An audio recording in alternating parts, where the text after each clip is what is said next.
And there he is, the All-Star, Otto Lopez.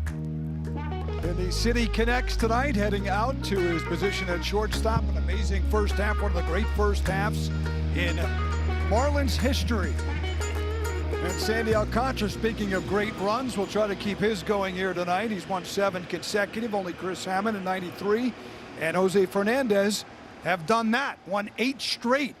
He's got a chance tonight, Gabby. Look at his numbers as he has start number 20. I'll tell you what, Greg, if he continues just doing what he's been doing, especially in those last 7, he's going to get number 8 because he's been dominant on the mound. Starts with a strike. The Guardians lineup, they're 48 and 46. They have a young club. You see Travis Bazzano, rookie. He'll be going to the All-Star game. Rocchio DeLauder, Manzardo, Hoskins, Watson, Schneemann, Hedges, the veteran catcher, and the veteran left fielder Stephen Kwan. They'll have 7 lefties in the lineup here against Sandy. Pop up third base side, and Sanoa puts it away.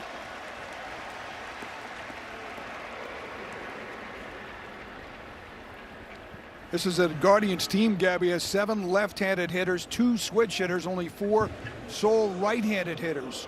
That's a little different than back in your day. There's a lot of lefties in this lineup, that's for sure. You start to kind of go around the league, and you kind of see teams doing that. And there's a lot more lefties, it seems like, in the league, too. Brian Rocchio up, the 25-year-old Venezuelan. Little pop-up. Edwards puts that away. 2 pop-ups, 2 outs. Nothing new for the Guardians. They have the most pop-ups of anybody in Major League Baseball. Yeah, let's take a look at the defense behind Sandy, presented by Doral Kia. From left to right, Hernandez in left, Marcy in center, Ruiz in right. From third to first, Sanoja at third, Lopez and Edwards up the middle, Stowers at first, and Joe Mack doing the catching.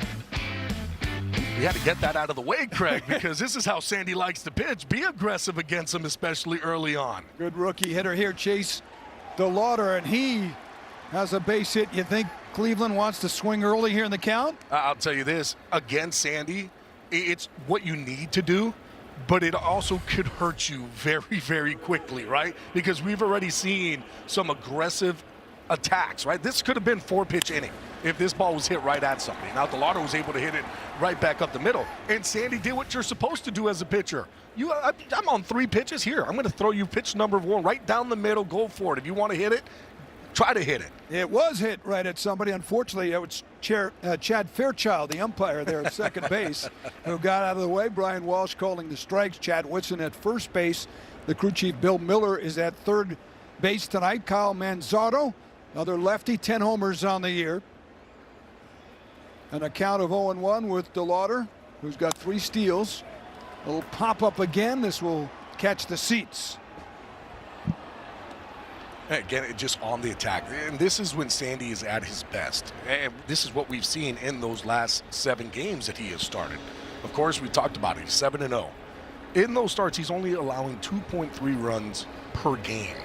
That's how good and how dominant he has been. Clayton McCullough loves it. And Clayton even talked to him, too, about how when Sandy is on the mound, how much it helps out, especially with the bullpen, because he can get so deep into the game. Leads the league in innings. That's fouled right back to the Guardians bench. Sandy has faced more hitters than anybody in Major League Baseball. 520 now this season. That's the kind of number you want. And you already talked about it too. He leads in most innings pitched at 123. Him and Christopher Sanchez kept flip-flopping, but then with the little run that Sandy's been on, he's been able to overtake that one. 0-2 pitch fouled back. Alcantara is 0-1 in 2 starts in his career against Cleveland. An ERA of 4.35.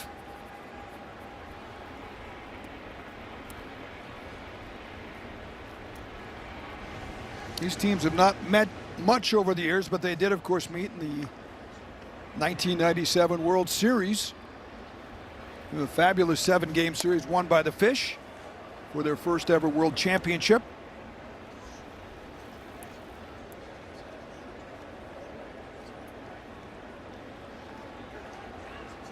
It's only the 39th meeting all time between these 2 teams. It's tied up at 19-19, not including the postseason.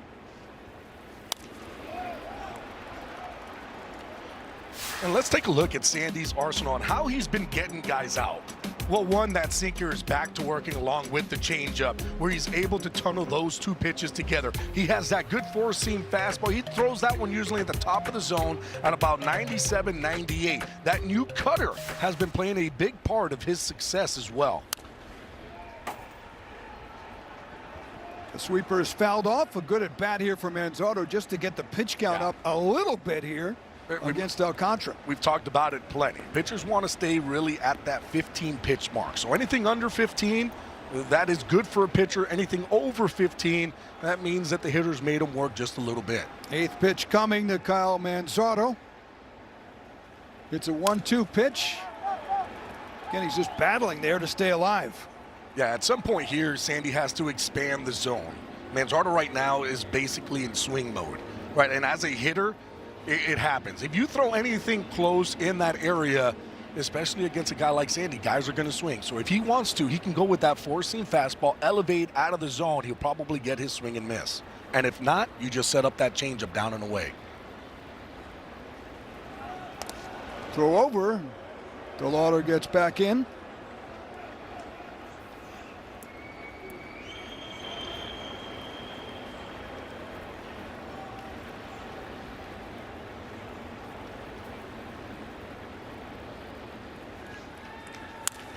And a ground ball backhanded at first by Stowers. Beautiful play as he was holding the runner on against the lefty hitter. That was sharply hit. Stowers makes the defensive play. He's been terrific over there at first. Nicely done. Marlins coming up when we come back. I'm Jay, and this is my home. Presented by Warner Hoffman, Gregg and Garcia, official law firm of the Miami Marlins. By MPL and by UHealth, pushing medicine forward. The beautiful Venetian pool. I've never been there, Craig. I blame my parents. You grew up here? My kids have been there. Not go here. I grew up in New York, and I was It's incredible. a youngster taken down by my dad, and we went there as a kid, visiting relatives out of Miami. We had a pool in the backyard, so the dad said, that's our pool. We don't need to go anywhere. Here's the WHG lineup for the Marlins. It has been an impressive one. Look at the OPS for Otto Lopez, 900 now. He'll be followed by Hernandez, Edwards, Sanoa, Stowers, and Jimenez in the middle, and Ruiz, Marcy, and Mack. Against the lefty, the Marlins will still have 3 lefties in the lineup, and Edwards the switch hitter. Hicks, Conine, Navarreto, and Hines are on the bench. And you got Parker Messick on the mound, the lefty. Been throwing the ball extremely well. You look at what his record is, 7-5 with a 2.80 ERA. And really, we'll take a look at the scouting on Parker Messick. What do you got, Mr. Sanchez? He's a Knoll. He went to FSU. He was the pitcher of the year. He was a freshman of the year over there for the Seminoles. He's getting no run support. You had NO rather large on the graphic, pop up by Lopez. And coming in from center is the former Marlin draft pick, Khalil Watson, makes the catch. And the last one, a lot of fastballs. You got to get the foot down. He's going to throw that four-seam fastball. Guys haven't really been hitting it because he's got a little bit of cut to it, Craig, and it's going to stay on level. So that ball's not going to really drop. So it's going to have some cut. It's going to stay up in the zone. Guys are only hitting 147 on that pitch. But you got to be ready. You get your foot down on it, and you stay on top of that baseball and not try to get underneath it, you're going to be able to hit that ball deep into that right center field gap. Not a big guy for pitchers, as the old school look, 6 foot 225 from Central Florida, Plant City, Florida. There's a cut by Hernandez and a miss, 0-1. Went to Plant City High School and took that team to the state championship. He was the 8A Florida Player of the Year. You saw him in college at Florida State, where he was outstanding for 3 years. First team ACC his last 2 seasons there in 21 and 22. Well, I mean, he was a freshman of the year for the ACC when he first got there because he threw the ball so well. And then the last 2 seasons, boy, he was one of the best pitchers in all of college baseball. And guess what? He's just continued it here to the big leagues. One of the biggest points with him, of course, is, is his body going to be able to maintain throughout the whole entire season? He's proven that it is at this point. Little chopper Messick fielding. Quick throw is on the money to get Hernandez. While we have a second, let's take a look at Parker Messick's arsenal. Well, we talked about that four-seam fastball. Guys really ain't doing anything against that one. He has three different variations of that fastball. He has a four-seam, a sinker, and the cutter. The sinker's not going to move that much. It's only a little bit of sink. But that changeup's a very good pitch, and we've already seen that curveball of his. Here's Xavier Edwards. Quickly ground ball up the middle. Travis Bazzana, the rookie, over to first, and an easy, quick inning for the rookie, Parker Messick. And the Blue Moon. Marlins TV presented by Warner Hoffman, Gregg, and Garcia. Another beautiful night here at the ballpark, Lone Depot Park. Come on out. This weekend, 4 o'clock on Saturday afternoon. We see you tomorrow. Be on the air at 3:45 with the pregame. Marlins on a historic run. Rhys Hoskins is up. Takes a strike. Yes, that Rhys Hoskins, formerly of the Phillies. Marlins have seen a lot of him. He's faced Sandy Alcantara 41 times in his career. And Gabby, I was adding it up. I think the rest of the Guardians coming in only 17 at bats against Sandy. Now, in that case, would guys be going to Rhys for some information? No, absolutely. I think whenever they're talking and they're doing their hitters meeting, Hoskins would stand up and say, hey, look, guys, faced him a whole bunch, and this is kind of what he has. You've already seen that they've been very, very aggressive against Sandy early on in this game. 0-2 pitch on the corner, strike three, first strikeout for Sandy Alcantara. And Sandy was not playing around against Hoskins. He says, yeah, you faced me a whole bunch, but how about this? I'm going to give you a cutter. You haven't seen that one before because I just brought it out now. Yeah. I'll give you the sweeper, and then here's 96 painted on the outside corner with my sinker. That sinker he throws 25% of the time, the most of any pitch in his arsenal. But you're right, it is a different arsenal than the one Hoskins may recall as he gets the strike here on Khalil Watson, former Marlins first-round draft pick back in 2021 out of Wake Forest High School in North Carolina. That's fouled back to the screen. The Marlins traded him to Cleveland in August at the trade deadline, and that very important Josh Bell deal with the Guardians. Guardians also got infielder Gene Segura, but you recall the additions of Berger and Bell, very key there on that 23 team that went to the playoffs. There's strike three called as well. Another sinker.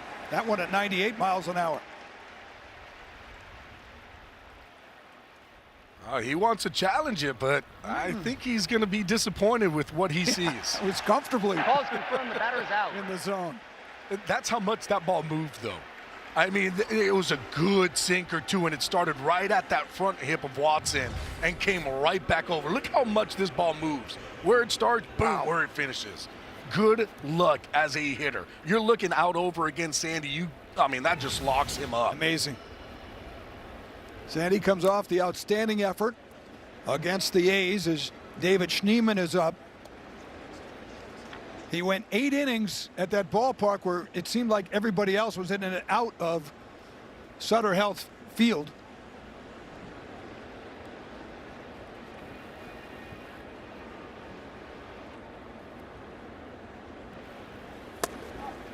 Schneemann takes that one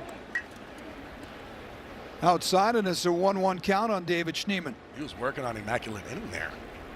He had 7 straight strikes in a row. Oh, I wanted that swing there. I've never seen one.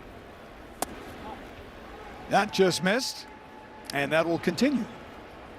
I mean, I'll tell you this, though. Those are good layoff pitches. Those are really good change-ups, working down and away.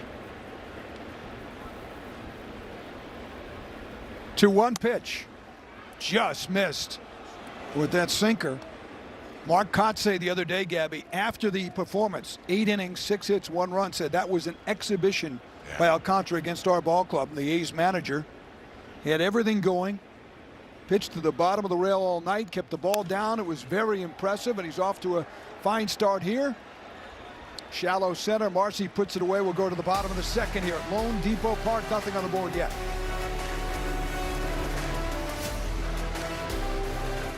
Turn transmisión de los Marlins está disponible en español.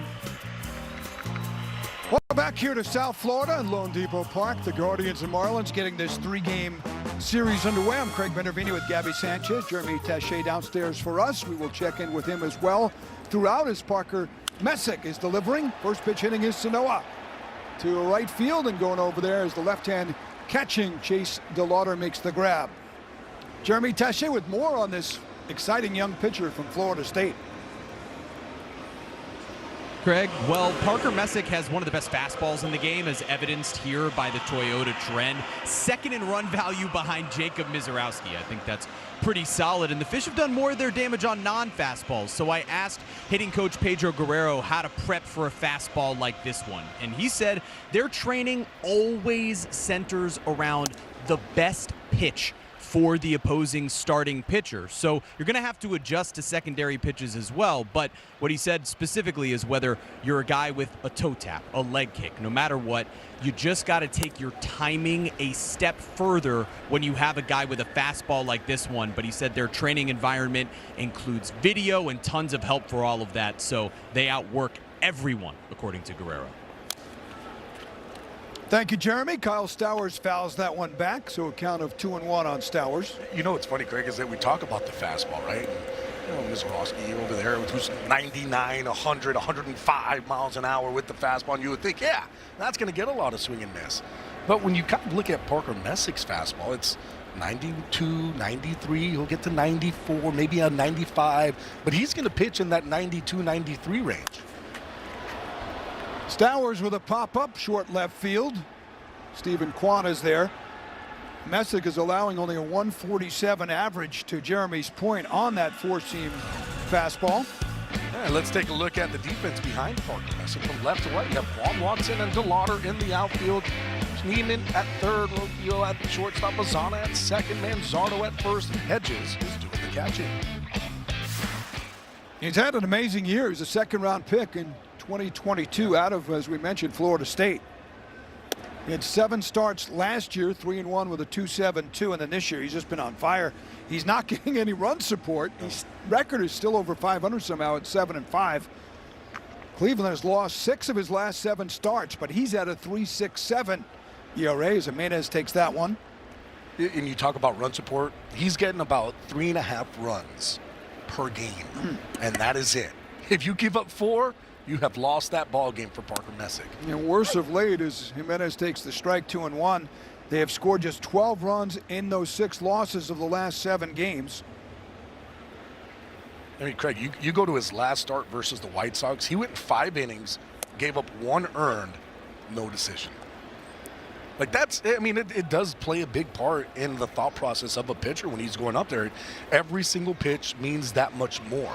Because you know that if all of a sudden you give up a big homer, you know, you're going to probably lose that game. He's wiggly out there, I'll give him that. Ground ball chopped to shortstop. Brian Rocchio from deep. The throw is in time to get the out. 6 up, 6 down for Parker Messick. Part of that funky motion for the lefty.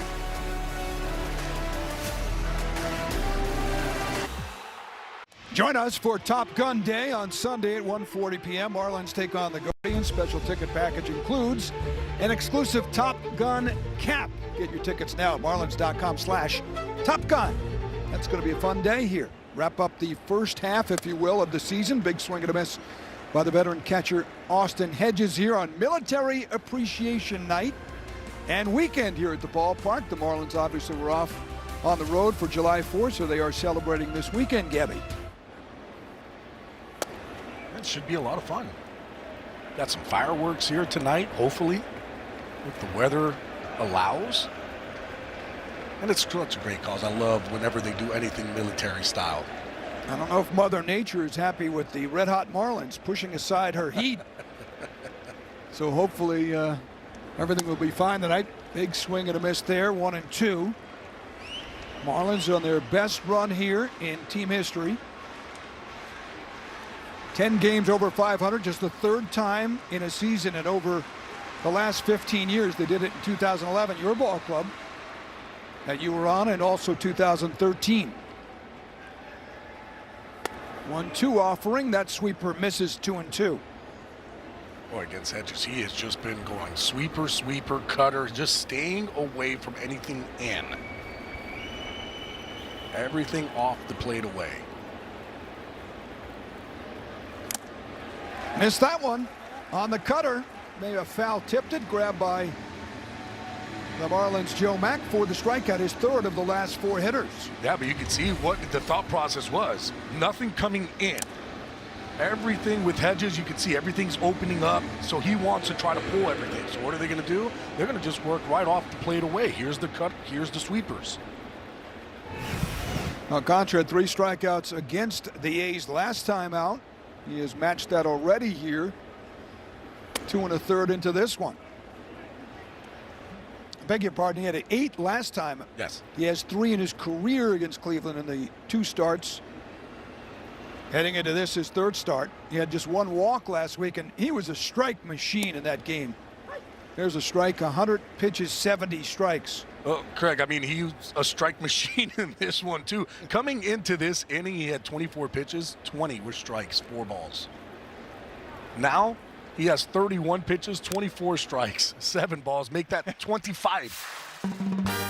Here's the 8 against the A's in a tough place to pitch. And that's why the way that he was throwing, utilizing the sinker and the changeup, and then every once in a while, boom, here's a 4-seam fastball to the top of the zone. But look where everything is. It's down in the zone. He was getting a lot of ground ball outs. That's exactly what you want to do in Sacramento, in that small ballpark.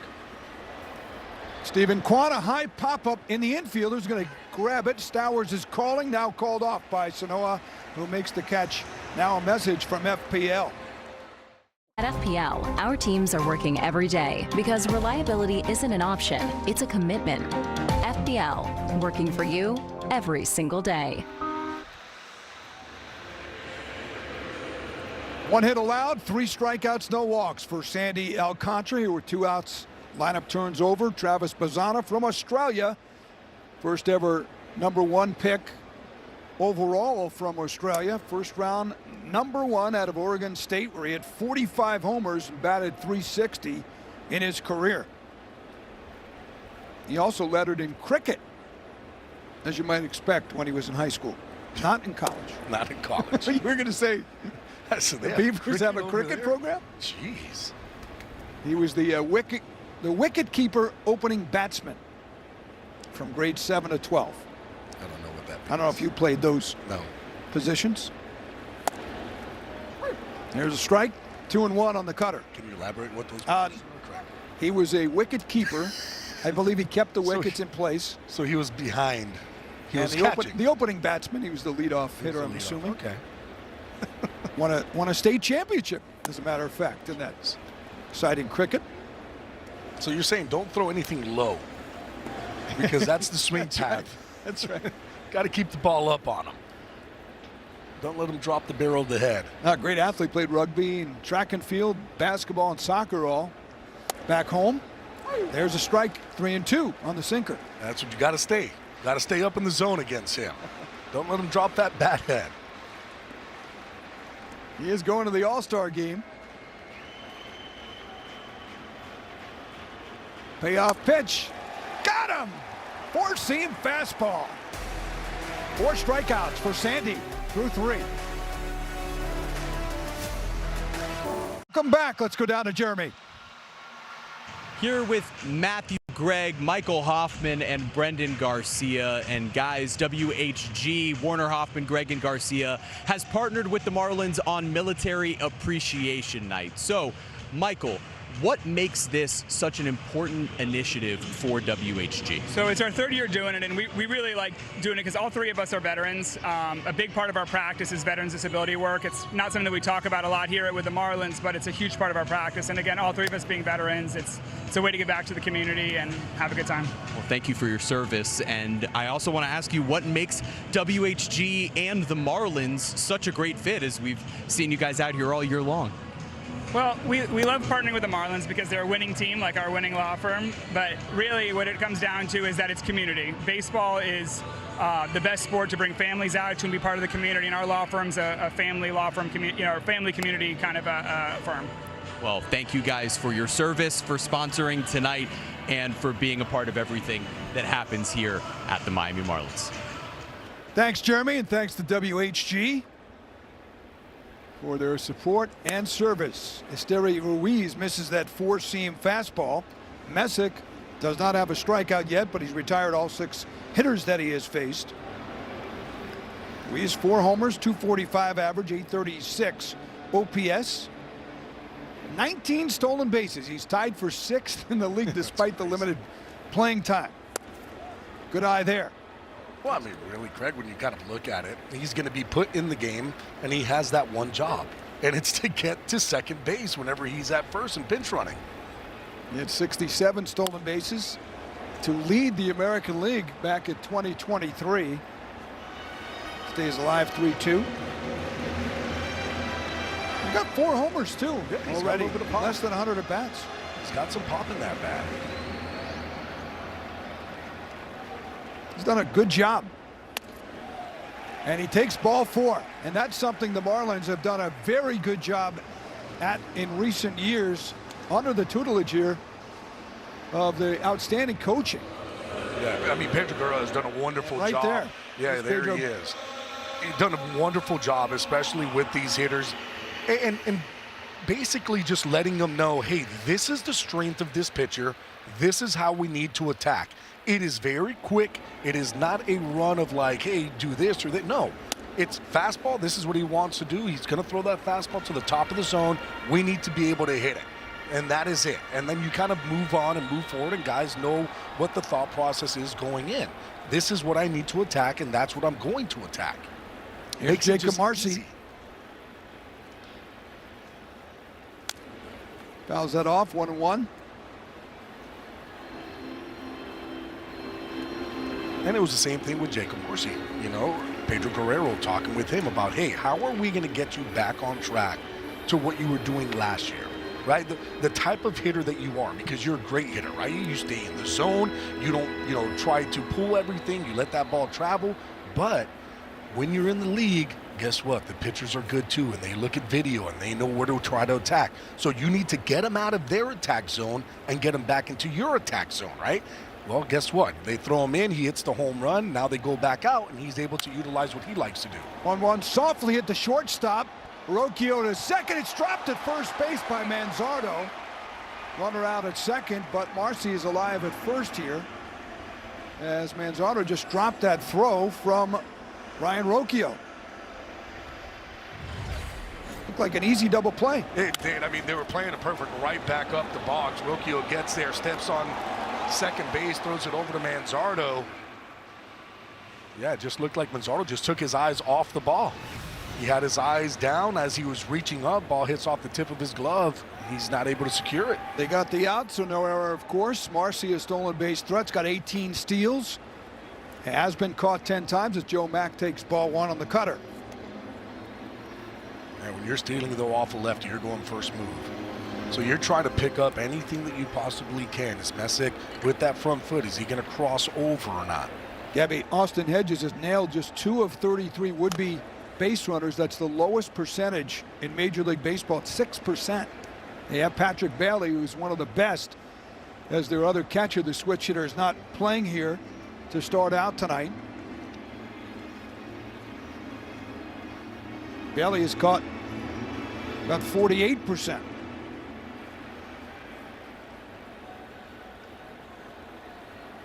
But lefty on the mound.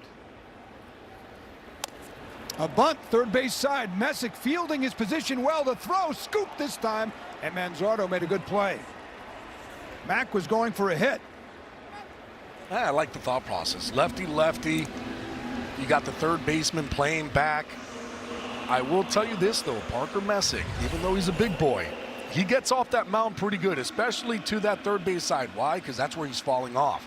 So he's going to be able to get to there. If you are going to bunt against a guy like Parker Messick, you actually want, if you're a lefty, you want to bring it with you. You want to make that first baseman have to vacate, and then it's just a foot race between you and Parker Messick. Here's Otto, a news bulletin. He made an out in the first inning. It's been rare.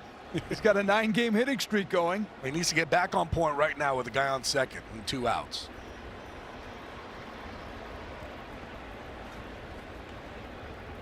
Otto hitting .321 with runners in scoring position. I mean, every time you look at his stat for him, it's .342, .367. He's hitting .446 against left-handed pitching.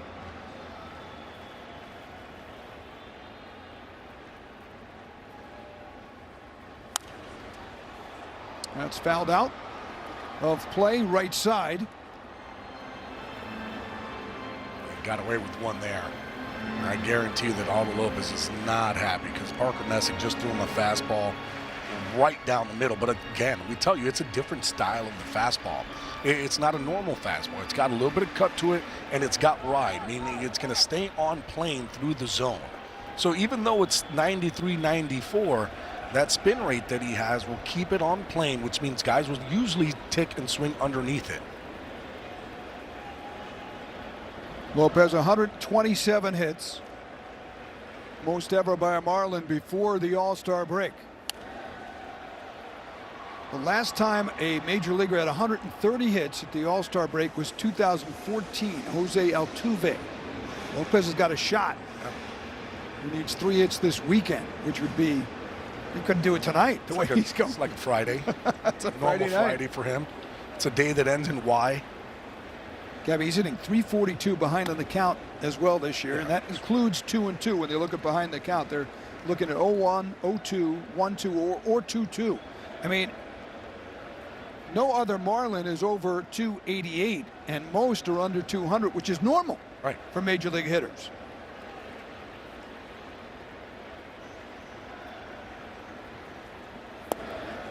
It's just what he does, right? His approach at the plate. Lets the fastball get deep, drive the fastball the opposite way, pulling the breaking pitches. So that's how he works from line to line. Right? You throw him a fastball, he can stay inside of any fastball, work the other way. And if you throw him a breaking pitch, he's going to be able to stay on it and drive it to left. 3-2 pitch, hit in the air to right field. DeLauder over there makes the catch, inning over. Marlins leave a runner in scoring position. No score through 3 in Miami. Taking care of our own. Let's check out the Ocean Bank minor league report and check in with Max Williams of the Jupiter Hammerheads. That was the first pitch he saw coming off the 60-day IL. He was last year's 3rd-round pick for the Marlins out of Florida State. He had a torn labrum back in February, just returned from that 60-day IL. He had a homer on the first pitch, went 2 for 5 with that bomb, a walk and 3 runs scored. So not a bad way to start off your second year of professional baseball, guys. Not at all. As we go to the top of the 4th, Craig Minervini, Gabby Sanchez, the aforementioned Jeremy Taché with you. A 1-0 count, and that is inside, so a 2-0 count now on Brian Rocchio, the shortstop, switch hitter batting left.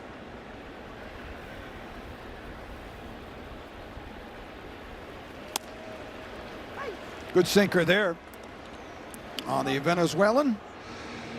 Now in parts of 4 seasons in Major League Baseball, the Cleveland Indians signed him in 2017 as an international free agent. Line shot, that's a base hit, second hit of the game for the Guardians. Marcy quickly gets it back in.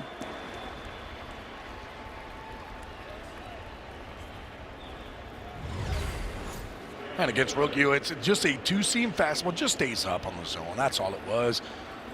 Middle, I mean, still caught the corner right on the outside. Rocchio does a nice job of just staying on it and driving it right back up the middle. But what Sandy does really well is he gets a lot of ground balls. So that's what he's looking for right now with the man on first. 103 exit velo as Chase DeLauder comes in. Ooh. Fouls that one off of Mack. And back to the screen. He says he's okay. No big deal. DeLauder riding a 5-game hitting streak. He's hitting 16 of his last 17, now 17 of 18 as he extended it to 6 games in that first inning. He also has an impressive 25 multi-hit games. That leads AL rookies.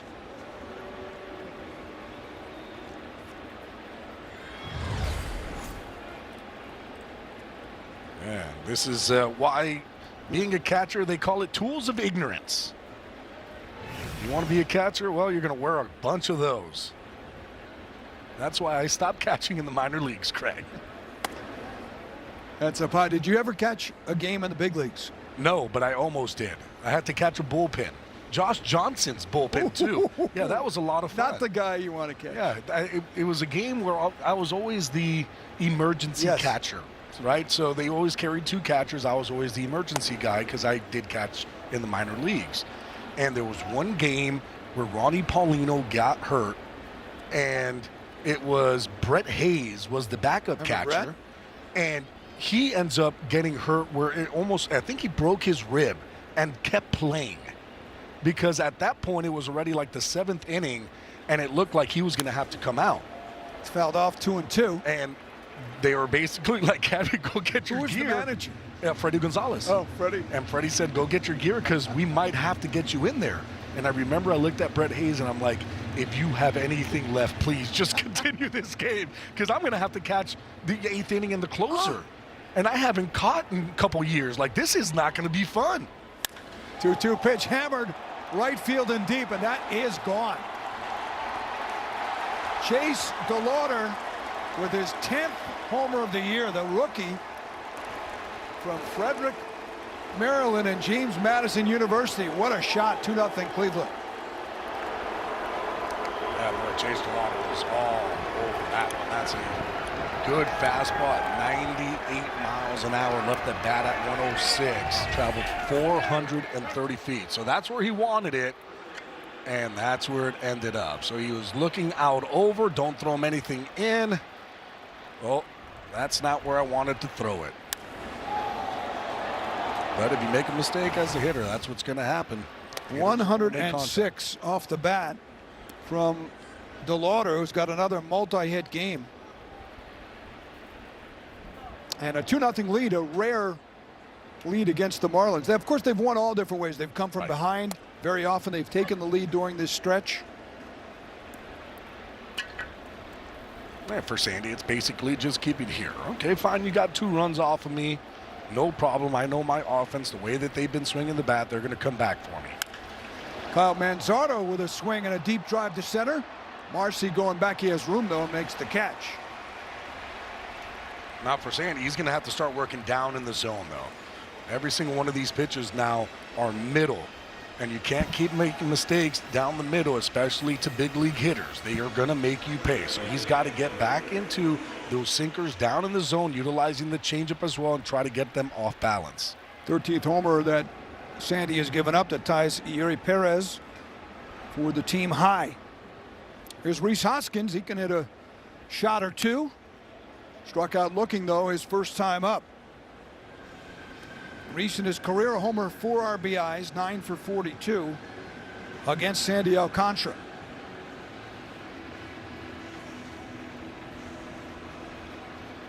Not having his best year, that's for sure. You got a rough go. Yeah, it's been a rough goal for him, and really it's been against every single pitch. He's not, hitting fast. Every single, fastball he's hitting under 200. On the breaking pitches under 200. On off-speed pitches under 200. So that just tells me right now that he's just not on time. Everything is late. 1-1. That's hammered foul. 1-2 on Hoskins, who has 195 career homers. He had 34 for the Phillies. Knocked in almost 196 back in 2018. That was his best season. But he does have a career .812 OPS. Not high average hitter, 234 in his career. 1-2, got him. Got him on the cutter. He has struck out twice. That's 5 now for Sandy.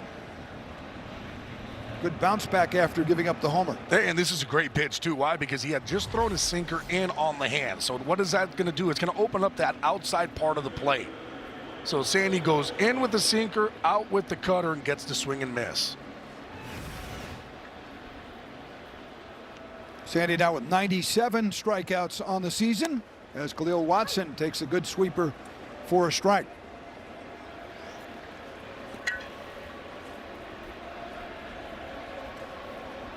Marlins picked him first in 2021, number 16 overall. finally called up this season. Made his major league debut in Milwaukee June the 18th.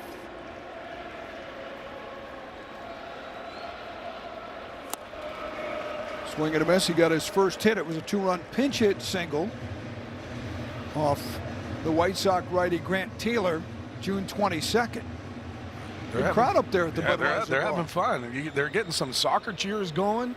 Getting ready for that big, is it England-Swiss match here in Miami. Ground ball to second base. Edwards handles it, but DeLauder with a 2-run homer. Cleveland leads 2-0. PM. Host your next event with the Marlins. Come out to the ballpark with a group of friends, family members, or colleagues. Book your outing today for the best game savings and group benefits. Learn more at marlins.com/groups. It is England and Norway. It's historic. That's why I forgot, because they had never been to this round this deep in the World Cup. And there the fans are celebrating. English fans, I'm sure there's a few Norwegian fans mixed in here tonight in the ballpark, with the big game coming tomorrow at the old football stadium. Roberto Hernandez is up.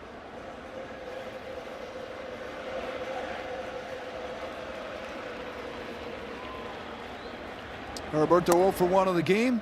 Good curveball. That's not going to catch. They're going to challenge. Austin Hedges wants a second look. Could this be it for them if they get it wrong? And it will. And it is. Calls confirm the pitch is a ball. No more. Cleveland has no challenges remaining. Wow. See you later. That's significant. That's very big. Now there is no more challenge. Back to old school baseball. Yep. 1-1 count on Hernandez. 2, 3, and 4 in the lineup here for Miami. That tells me right now that Brian Walsh, behind home plate umpire, he's seeing the ball very well. Brian in his first full year as an umpire in the major leagues. Got the good news in February. Made his debut in 2023. And has had a bunch of games until this season. He had 140 a couple of years ago, but getting that full-time news is big for an umpire, so congratulations to him as ball 4 goes to Hernandez. The Marlins have a leadoff runner on for the second straight inning via the walk. That's really nice at bat by Hernandez there. Just trying to get something going. One of the things that the Marlins have done really well this season is that answer back inning. Right, where all of a sudden the team scores ahead of you, especially when you're home team. Top of the inning, they score, and you're able to answer back right away. Edwards showing bunt, fouls it off. Again, in that spot, looking for a hit. Down by 2. And you can see where Edwards was going for, right? He's trying to punch that ball to second base. So he sees that there's a huge opening. And here it is. You can see he's trying to push that ball right to second base. And there's a reason why he's trying to do that. The way that the Guardians are playing him, look at that big opening to that right side of the field. So all you have to do, if you're Edwards, is just bunt it past Parker Messick to that right seat, because you have a lefty pitcher who's falling to that third base side of the field. 0-1 pitch, ground ball, softly hit. Can they turn 2? Bazzano over to Rocchio, and on the first, and they do get the double play. Came off with a little English off the bat, but well turned. 4-6-3. I didn't think they were going to be able to turn this. I didn't think so with either. Edwards running, but I think when Edwards hit that, he fell backwards. Yeah, he did. So when he hits that ball, he hits it off the end, but his momentum was coming back. Watch Rocchio here at second. He is quick. Yeah, boy, that is very close too. Yeah, there's no more vicinity play. Yeah. Now they can get challenged. Marlins got that call in the game yesterday. Yep. Sanoa now takes a strike with nobody on and 2 outs against the exciting left-hander here for Cleveland, and Parker Chase Messick.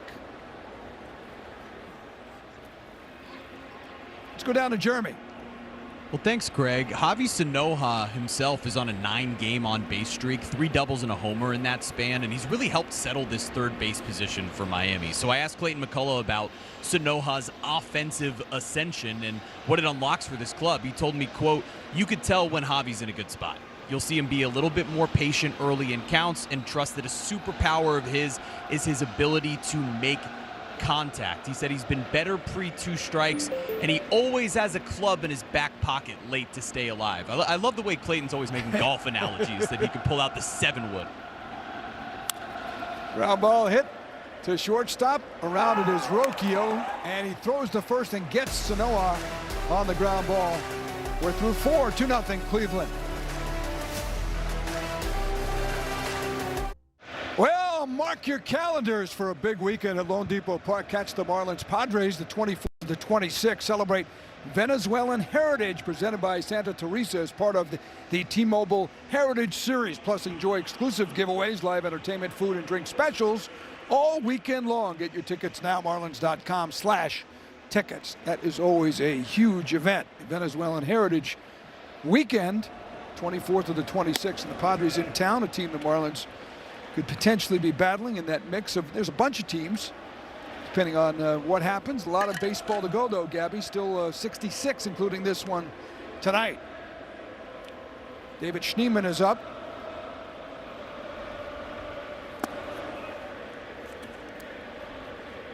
Sounds like a soccer player with the crowd here, with his name. There's, I'll tell you what, you can even hear the soccer chants. It's starting to get loud and rowdy in here. Love it. Schneemann's name is in German, translate to snowman. Swing and a miss, and I understand they call him Frosty around the team. No, I made that one up. I mean, it would work. I like that. You got me going. You're about to buy that. I was like, oh, wow. How did everybody else know that? He must have told everybody. He's 0 for 1 in the game. 1-2 pitch. Misses outside on the sweeper. 2-2. Sandy has 5 strikeouts and no walks in the game. Has allowed the 2-run homer to DeLauder. That was in the 4th inning. Ooh. Swing and a miss on the changeup. Number 6 for Sandy. There are games, you don't call him a strikeout pitcher. It's not like he doesn't rack up strikeouts, but there are games where he starts dialing them up and can get to double digits or close to it. And here's the thing, Craig, that a lot of his strikeouts are coming at like 4 and 5 pitches, right? Because he is a more pitch to contact. He wants to get deeper into games. He can care less about strikeouts. They're fun, but he would rather get contact early on, because what's more fun for him? Going 9 innings, complete games. That's fun. That's what he strives for every single game that he toes that rubber. 0-1 count on Austin Hedges. Another strike. Swing on the sweeper. Sandy is getting ridiculous here. 64, 65 pitches now, and 47 strikes on the 66. And we talk about the complete games. Most in team history. He needs 2 more to catch up to the D train, Dontrell Willis. 1 more for A.J. Burnett, the wild man. 0-2 pitch, hammered to center field. Marcy coming in is going to have to play it on a hop. That's a good swing by Austin Hedges. Down on the count. Yeah, and again, where he's been getting hurt is when he keeps the ball up in the zone. Where he gets his swings and misses, they're down. This is going to be a cutter. It's not where he wants to throw it. That pitch way too up. And remember, too, we talked about Austin Hedges. You can even see that open stance. He's looking to pull. He wants to get the bat head out. He's looking to hit that ball to left field. But if you leave something out over the plate, he's able to get his hands there. Stephen Kwan takes a strike. Kwan's having a rough year, 219. They're starting to see some signs. He's been swinging the bat better of late. 0 for 1. There's a base hit. Hedges may give it a go. He is going to try to go to third. And with the ball in right center, no play on him. Good base running by the catcher. 1st and 3rd, 1 out. Kwan 1 for 2. Yeah, he talked about Kwan, and, you know, in July, coming into this ball game, he was hitting .333 with a couple of triples. The only 2 triples that he has, he's hitting this month. So you are right. All of a sudden, they're starting to see him be like he was last year, where he was an all-star for 2 straight years. In 2025, he had 41 extra base hits. This year, 12. Wow. Hitting coach Grant Fink said they found something working in his swing of late, getting him on a roll a little bit. He is now 4 for 7 in his career against Sandy Alcantara. And here's Travis Pisano, the All-Star rookie, 0 for 2 in the game. Marlins at middle infield depth. They have a look at the double play, or they'll come to the plate, depending on how hard the ball is hit. Yeah, Craig, and you are right. So first and third, they're going to be playing in. Any ball hit to them, they're basically going to be coming home. The runner will be going on contact. Now, up the middle, a little bit different, right? Otto Lopez playing closer to second base. A ball hit to him. He's able to get it, step on second, and go get the out at first. Anything that's hit hard to Xavier Edwards, if it's hard enough, he's going to try to turn it. If it's soft, he has to come up and he has to fire home. That's why they're on the dirt as opposed to being right on the edge of the turf. Give him an option. And give him a little bit of range. And a little room to turn the double play. And obviously give Lopez an angle to get to second base.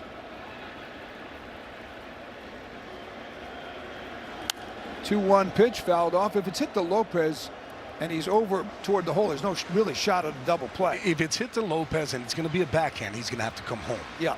Right, and that's going to be the thought process. Now, what you want to see out of Sandy in a 2-2 count, you want to see a strikeout here. So this should be a strikeout pitch. If I had to guess anything, maybe you go with that changeup down and away. He likes to throw that pitch against lefties or lock him in with that fastball. Pitching 2-2, and a high fly ball left field. It is deep. Hernandez going back, makes the catch. He does throw home. And as Hedges slides in, that allows Stephen Kwan to go to second base. 3-0 Cleveland. Yeah, these are the situations where if you're Hernandez in left field, I mean, I like the thought process, Craig, right? Get behind it, you know, get it, see if you can throw them out. The problem is where you're catching this ball. You're so deep. And I get it that it's Austin Hedges, but boy, this is going to be a tough throw to try to get anybody out.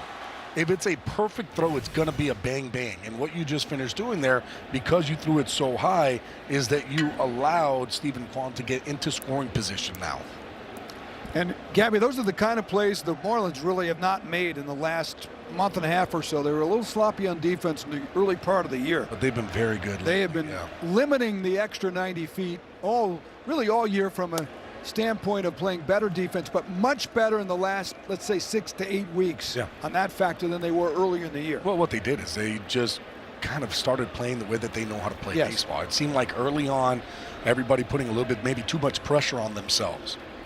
Now they loosened up and they're just playing their style. Brian Rocchio is up. But yeah, in that situation, what you would want to see, Hernandez get that ball, throw it into second.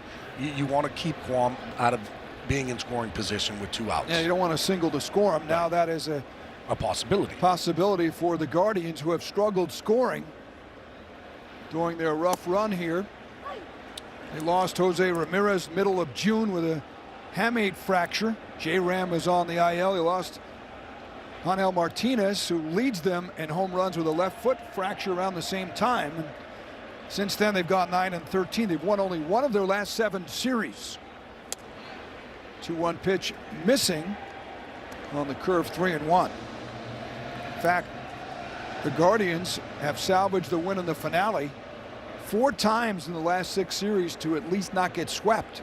And they did that yesterday against Minnesota. 3-1 pitch, high pop-up.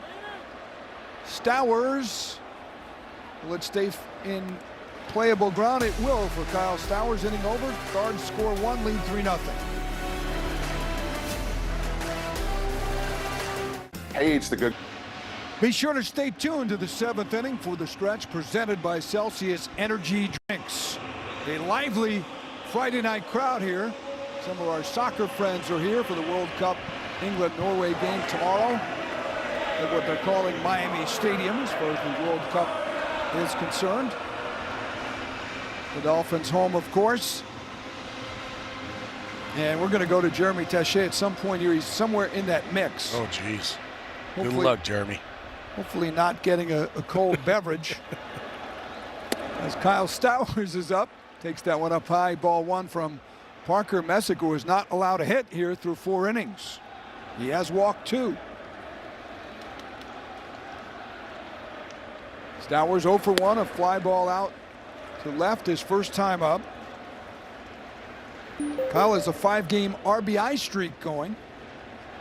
Look, a little history there. Cleveland lore, Lent Barker back in 1981. Messick had a no-hitter into the 9th on April 16th here. This season, gave up a single on the first pitch to Baltimore's Leody Taveras, called it heart-wrenching. He had never done that before, taking a no-no into the 9th inning, but Cleveland won the game 4-2. So you know, he got the victory. You know what's funny, Craig, too, is that these guys, for the most part, they know that they have given up no hits as the game is going on.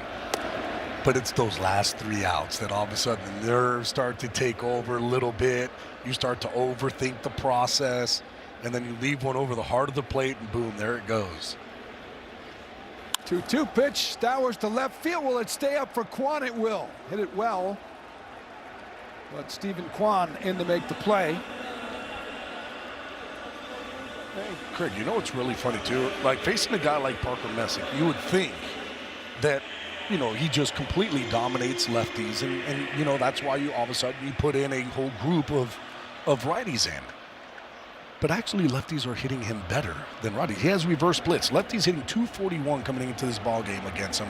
Righties hitting 206. And then you look at the OPS, 675 OPS as lefties compared to 607 as righties. Now, numbers are skewed, right? Because if you are a lefty who is facing Parker Messick, you're a pretty good hitter, probably, right? You're the Shohei Ohtani's and the Freddie Freemans of the world, the Kyle Stowers. Like, you're talking about high-end lefties, so that's why those numbers kind of get skewed up a little bit. 1-1 pitch to Leo Jimenez is up high, 2-1 to Jimenez.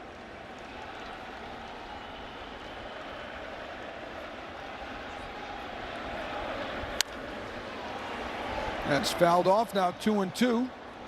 Messick went to Plant City High School. That's between basically Orlando and Tampa, that area. And it turned out another major leaguer, Kenny Rogers, the lefty known as the Gambler, went to high school there.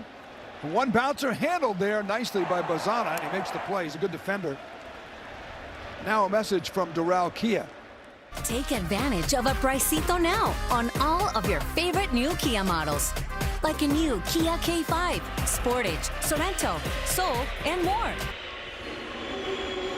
2 outs here in the 5th. Kenny Rogers was the author of the 14th perfect game in Major League history in 1994 for the Texas Rangers. Had a great career, won 219 games. Got to know when to fold them. Or when to hold them. 5-time Gold Glove winner, 4-time All-Star. Yeah, 20-year career for Kenny Rogers. Ruiz takes that one. He walked his first time up on a 3-2 pitch.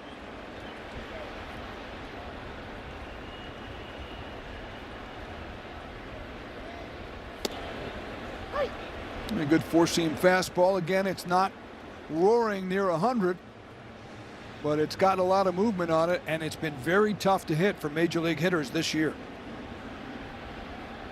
Average under 150 against that pitch. And he gets another strike on the 4-seamer, 2-2. And it's what Messick does too. Works fast. He works fast, and he hides the baseball. So you'll even see a little body tilt. He'll keep that ball close and tight to his body. And even when he brings it back as a hitter, you're just looking at body. You can't even see where that ball is. Almost looks out of breath there on the mound as he is down low with that change, 3-2. He said the big change for him was going from Friday night pitcher in college to the minors, where the games don't have the same meaning in terms of winning and losing. It's about development. He missed outside there. He's walked Ruiz twice. 3rd walk of the game, and he has not struck out a Marlin in this game. Well, the other thing is too, is that when you go from college to all of a sudden the minor leagues, you're pitching on 7-day rest compared to 5-day rest, right? So all of a sudden that makes a little bit of a difference, where guys are going up there, you're pitching more frequently, So that means that what you're doing in between starts change. Where when you're in college, you might have a day where you do nothing. Well, guess what? Now you don't have that day. Marlins are down 3-0. That four-seamer is up high 1-0. I don't know if Messick is tiring a little bit here as Marcy stands in. Hit a ground ball fielder's choice in the third inning. Marcy is hitting 5 of his last 6. Throw over to first. Ruiz is back. He had him over there. Stephen Vogt is seeing if their video team wants him to get a look at it. How long are we letting this go? This has been a little while. It was very close. Here it was. I mean, it's that quick step off. And, you know, if he had the tag down low, he might have gotten him. Yep. He kind of missed him. He missed the tag on the legs. A whiff. 1-0 pitch inside. Marcy takes the pitch, and Ruiz went as the catcher Hedges faked the throw to first base. I love it, too, because I've seen Ruiz do this a whole bunch, right? And it's almost into a secondary, like a delayed steal. So there you go. You see him just shuffle. Hedges behind actually was going to go to first base. Going to first. Yeah, because he saw the secondary, and he wanted to go to first base. But because Marcy's hitting, he blocked the view of the steal. If there's a righty hitting, that doesn't happen. But since it's a lefty, all of a sudden Ruiz is able to get into that lane where Hedges could not pick him up. 3-0 count here in Marcy with Joe Mack on deck. And that is ball 4. And here it is. This was the steal. Ruiz, he takes off. It's that secondary delayed steal. Oops. Hedges was about to throw and says, wait, where did he go? And no, he's sliding into second at this point. Ruiz has done that lately when he can't get a good jump off the pitcher. And he feels it. You know what? I don't see it. I don't have it. So you know what? I'm going to do my little shuffle, delayed steal, take off. Usually the second baseman and the shortstop aren't paying attention, and you're able to steal that base easy. Big swing for Joe Mack after back-to-back walks, representing the tying run now. And it's 0-1 on Mack, who's got 7 homers, 23 RBIs for Big Joe.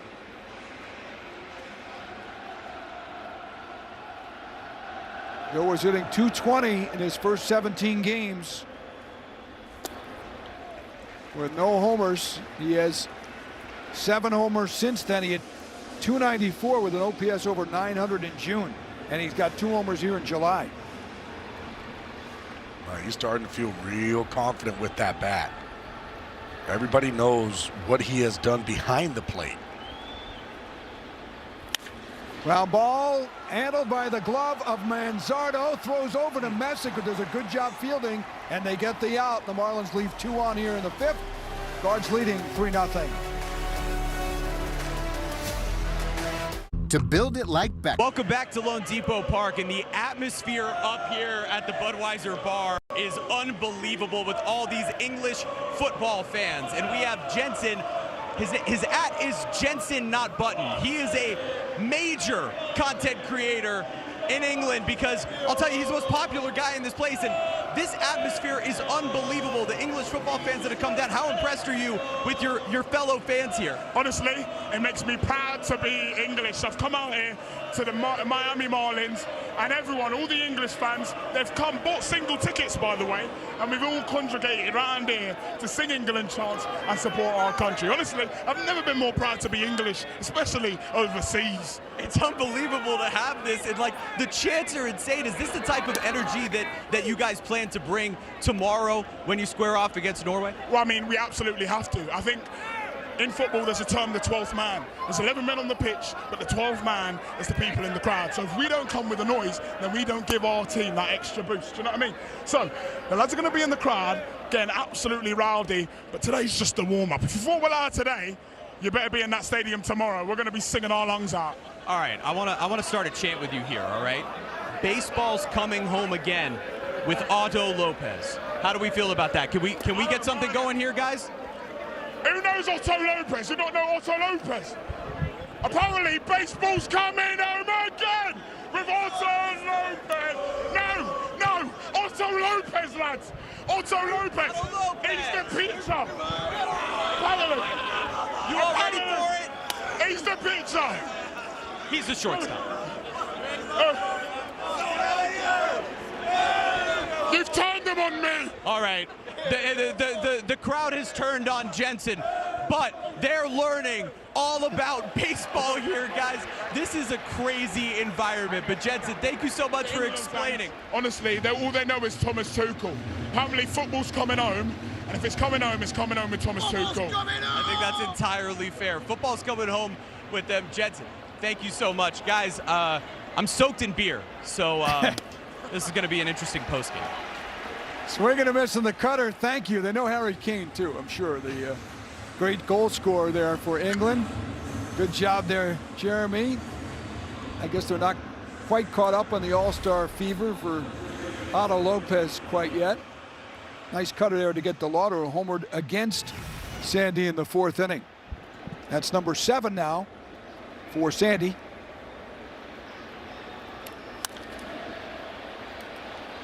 And Zardo with a high pop-up. Sanoa gives it a look. Will it stay in play? No. Sandy's coming up to 100 strikeouts on the season.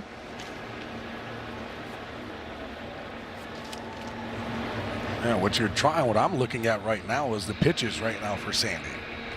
That pitch number 85, he's about to throw number 86. Now, he has been averaging about 99 pitches in his last 7 starts. So he has gone into that, 107, 108 range. So they are happy to let him continue doing that. But he needs to have a pretty quick inning here. So hopefully he can get some 2 quick outs so he can get another one under his belt. Here's the 0-2. Ground ball over the head of Sandy. Wisely lets it go for Otto Lopez, and he gets the out. That's just a good, smart play by a veteran pitcher to not try and snag that, and against your instinct. Yeah, and here's the thing, Craig. He wanted to, and you could see he thought twice and goes, no, let me get out of the way. Because he knows if he gets up and he makes contact with that ball, if he doesn't catch it clean, that's going to be a hit. But he also knows where guys are playing, right? Because before every single pitch, he will take a look at the defense around and say, okay, I know where these guys are, so if a ball does get hit, I know what I need to do. Rhys Hoskins, first pitch, hitting a fly ball to Marcy. This should be a 1-2-3 inning. And it is for Sandy Alcantara. Nice job in the 6th. Otto Lopez been a hit collector this year, and the Marlins need one tonight. He'll be up when we go to the bottom of the 6th. Summer's on, and with Marlins baseball, the fun is just getting started. This is gonna do it! The Marlins walk off with a grand slam! Welcome back as we go to the bottom of the 6th. I'm Craig Benervini with Gabby Sanchez tonight, Jeremy Taché, our entire terrific crew. For game number 4 of the homestand, Otto Lopez, 127 hits all over the yard here, Gabby, this season, setting a Marlins record before the All-Star break. And that's what I love to see. When you see a hitting chart like this, line to line and mostly everything right back up the box, there's a reason why Otto Lopez is hitting 345 and how he has so many multi-hit games. It's because when he goes up there, he's not trying to hit a home run. He is hitting what pitchers are giving him.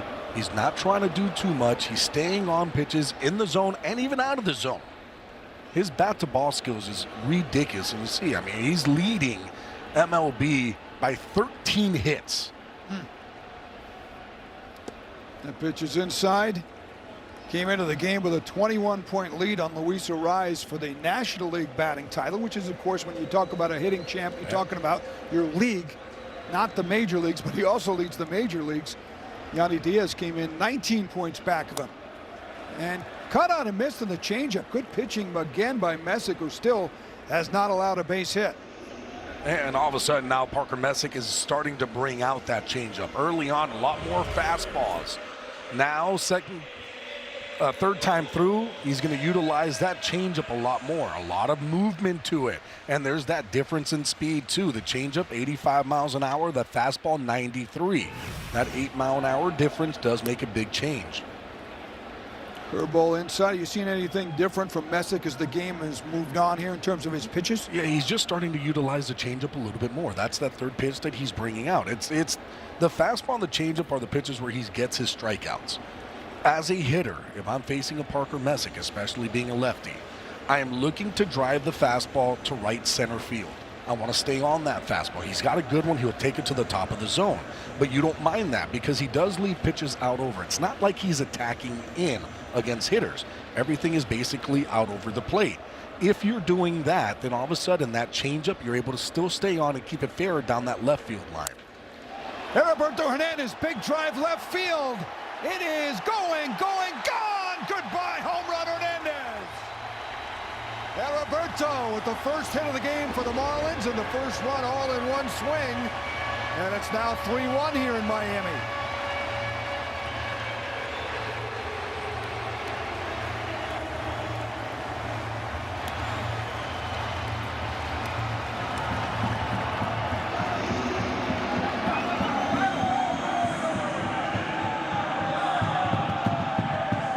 Well, Craig, if you're going to get the first hit,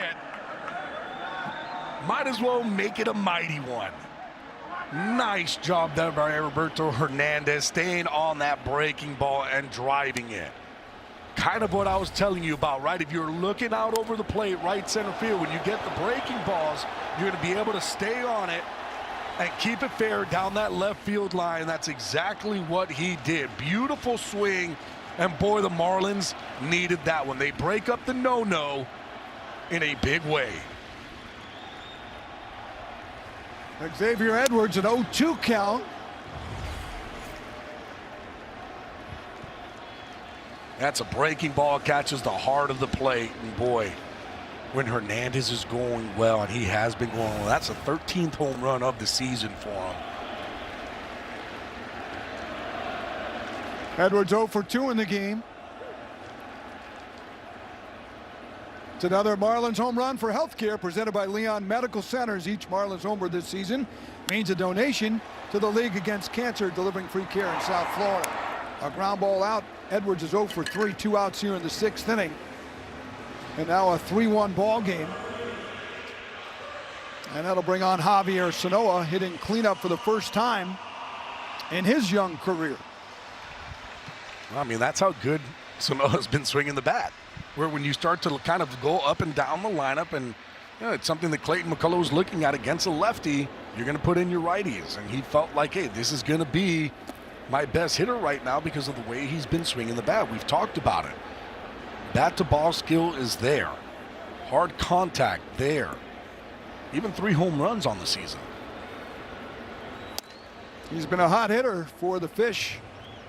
Takes that 1-1. Had a rough May, just 197 in May. And then in June, here he started coming on, hit 300. 4-game hitting streak into this game. He's hitting 10 of the last 12. 419 clip coming in. He had himself a really nice road trip. There is his average way up over 270. With some big hits too. Big extra base hits, as you mentioned, some power. He has 17 doubles this season, 3 homers and 2 triples.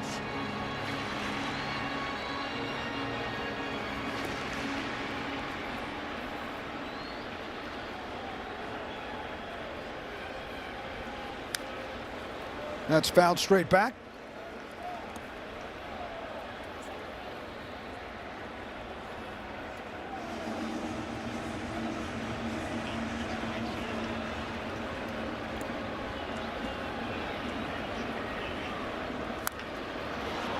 Sanoa with a drive to left field. Stephen Kwan lines it up, makes the catch, but the Marlins get on the board, get their first hit. Roberto Hernandez with his 13th homer of the season, 380 feet, as the Marlins within 2 after 6.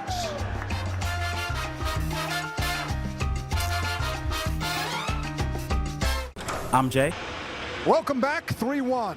Guardians leading game 1 of this 3-game series, trying to hand the Marlins their first loss of the homestand, snap a 6-game win streak as well. Khalil Watson David Schneemann and Austin Hedges will bat. 0-1 here on Watson.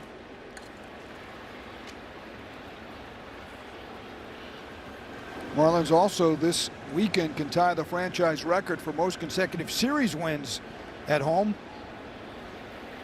The record is 7, set back in 2001. That's fouled straight back. And these are the swings and misses for Sandy through 5 innings. He's usually utilizing that cutter a lot more here today. It's a pitch that he's been working on all season long, and it's been a good one. Of course, that four-seam fastball, something that he's had in his back pocket since he's come up to the big leagues. 0-2 inside, 1-2. Eric Sabrowski is the lefty in the bullpen for the Cleveland Guardians. The thought of keeping that lefty angle going. Ground ball in the shortstop position is Sanoa, makes the play against the speedy Khalil Watson. Now a message from WHG. Winning doesn't just happen by accident. At WHG, we know every case is earned before you ever step inside the courtroom. WHG, preparation wins.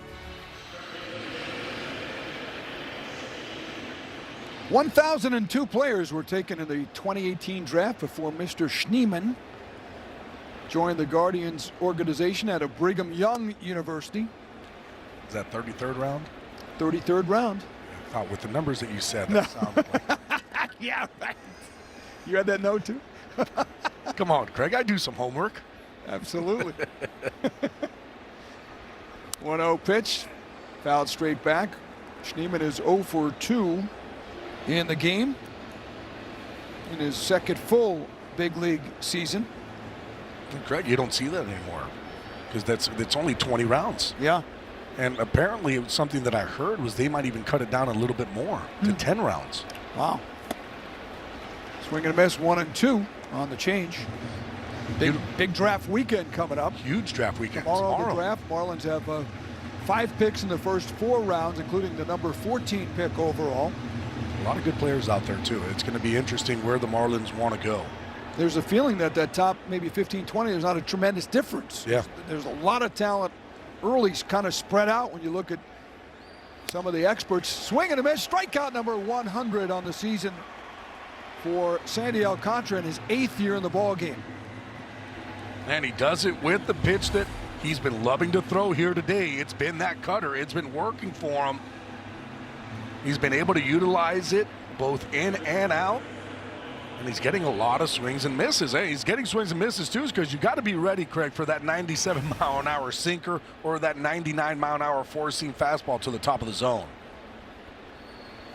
Austin Hedges takes that sinker for strike 1. It's just been strike after strike after strike here for Sandy Alcantara tonight. Yeah, 69 strikes on 96 pitches. That's almost identical. Remember the last time out, he had 70 strikes on 100 pitches against the A's. He's in that neighborhood right now. He had a 70% strike rate in his last outing, and you're right. He's actually beating that one at this moment. So he's a little bit higher than that 70%. You know, too, when he finishes off this inning, he's going to want another one. Ground ball a second. Easy play by Edwards. 1-2-3 for Sandy, who's under 100 pitches through 7 innings here, but trails 3-1. Be sure to stay tuned for the stretch, and here it is, presented by Celsius Energy Drinks.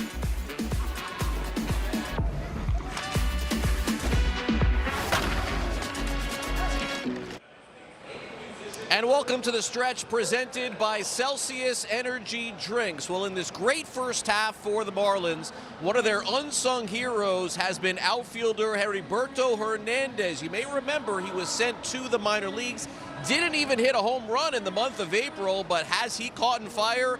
Absolutely, and he hit another home run tonight, deep to left field, 380 feet. What's more impressive for Bert, his 13th home run on the season. As I mentioned, he's only played in 65 games, but Clayton McCullough has been telling us over and over again, he's been one of the powerful bats for the Marlins lineup, especially against left-handed pitching. But tonight, against Parker Messick, he's got the only big hit of the night.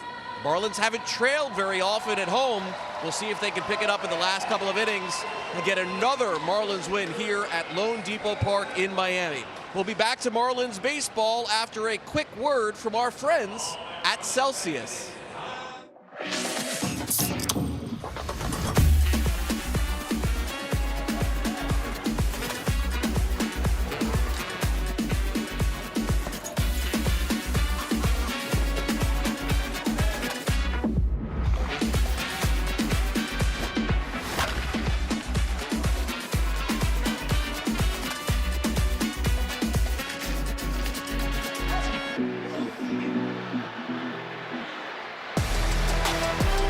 Marlins baseball is presented by Doral Kia, home of the Pricito. By the Wells Fargo Active Cash Credit Card, earn unlimited 2% cash rewards on purchases. Terms apply. Welcome back. It's 3-1. Good job by Sandy Alcantara. 7 innings. Allowed the 2-run homer. See if the Marlins can battle back here, down by only 2. They will face a new pitcher. An excellent job by Parker Messick, who went 6. Hitting for his 8th win of the year. And Stephen Vogt is going to stay, Gabby, on the southpaw side of things. Bringing in the lefty, Eric Saprowski, the 28-year-old left-hander, Canadian from Edmonton, Alberta, in his 2nd major league season. And Saprowski pretty much the same as a Parker Messick. He's going to throw that 4-seam fastball a whole bunch. He'll throw a curveball and a slider, but he throws the fastball 68% of the time. It's going to be about 94, 95 miles an hour.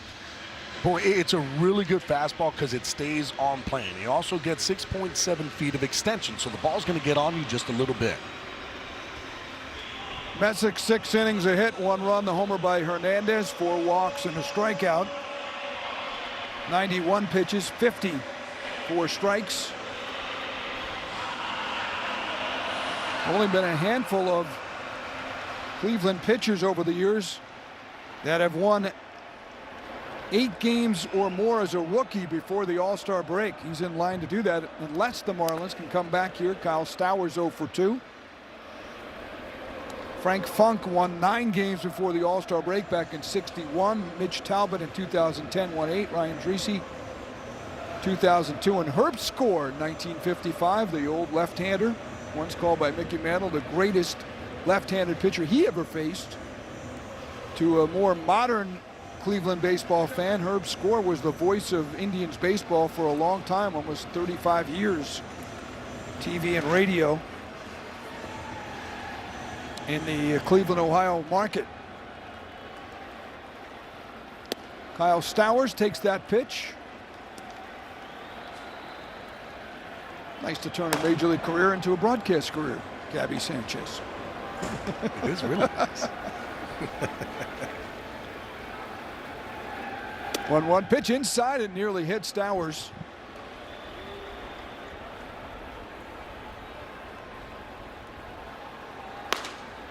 Ryan Gusto is in the bullpen, which is interesting here in the 7th inning because there was some talk maybe he would lead the charge on Sunday. That's foul back. That doesn't preclude him necessarily from doing that, depending on how long he pitches today. If he only goes an inning or so. Yeah, maybe using that. I mean, he was basically being used as an opener anyways. Right. You know, kind of looking at the lineup and saying, yeah, if you could give this, you know, 1 time through, that's kind of what you were looking at. You didn't want to go through 2 times through. So, yeah, you're right. I mean, he can throw today and he can still throw on Sunday. Again, well inside, and it's 3-2 on Stowers. Marlins would love to get a leadoff runner here aboard. But so far, the game plan working for Stephen Vogt, with Messick going deep into the game. Stowers a drive to right field and deep. And it's at the wall, and it's caught by DeLauder right at the base of the wall. Stowers gave it a ride, came up a little short. I think Stowers just got a little jammed on this. The ball just caught him a little inside because I look at the exit velo at 90 miles an hour. Because it looked off the bat, it looked good, but the sound just wasn't there. It was still close. Boy, I mean, you're talking about 90 miles an hour off the bat. That's a strong That's Kyle a long Stowers way to be able to hit a ball when you get jammed that far. Leo Jimenez takes that one down low, so Stowers now 0 for 3. Off the bat, it had that majestic look, but you're right, the sound was just had a wasn't little there. That little dead sound that you don't usually hear on home runs, and Kyle's been cracking a lot of them of late. He's got 12 now on the year. That ball is driven to left center field and deep. Juan looking up, and that is gone. Jimenez. Leo Jimenez with his second home run of the season, and the Marlins are within 1. And that was 102 off the bat. Deep part of the park as well. They kept in the lefty, and the Marlins said, we're fine with that one. Leo Jimenez, boy, he's been starting to swing the bat extremely well. The Marlins really like him, and he just showed off the power. Hold up that sign. And now it's a 3-2 game. That's called a strike. Ruiz immediately asked for the challenge. Well, that's 94 miles an hour in on the hands, and that's just taking the barrel to the baseball. Gotta love it. You talked about it. Almost 102 miles an hour off the bat. That ball got out of here in a hurry. Got to keep it going, though. Yep, and that ball definitely missed. So a good overturn there for Esteury Ruiz.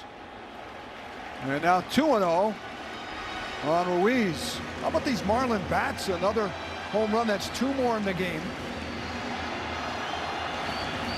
They've hit 51 home runs in the last 35 games. It's another Marlins home run for healthcare presented by Leon Medical Centers. Each Marlins homer this season means a donation to the League Against Cancer, delivering free care in South Florida. Pitch taken inside. It's now 3-1 on the potential tying run here.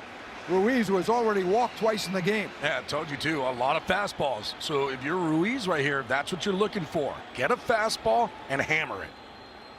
He's taken. He took the 3-1, and it's 3-2. And you could tell he was taken right away. That's one of the only things I don't like, because guess who else knows you're taking? The pitcher. And the pitcher all of a sudden says, oh, I can just throw it right there, right down the middle now. Now 3-2, and that is ball 4. So Ruiz, that's a nice night for him. He got on base now 3 times, all via the free pass. And how about this? I guarantee you that Hedges would have probably challenged that one. But remember, they already lost to it. If they would have challenged, good point, that would have been a strike and Ruiz would have been out. But they have no challenges left. And now Stephen Vogt is coming out. It's funny, too, because it's a lefty with Marcy coming up. Well, this is the first trip, and he is going to change pitchers here with Jacob Marcy coming up, the left-handed hitting, and Joe Mack, another lefty, on deck. Interesting strategy from Cleveland. The Marlins are within 1 with a runner on in the bottom of the 7th. Your family, your center. A flashback. A good moment for Jacob Marcy in Cleveland last season. His only 2-homer game of his young career, and a career-high 7 ribbies last year. Stephen Vogt remembers that very well on August 13th of 2025 in Cleveland. But this time Marcy's going to face the right-hander in Colin Holderman, who comes in, 30-year-old from Bourbonnais, Illinois.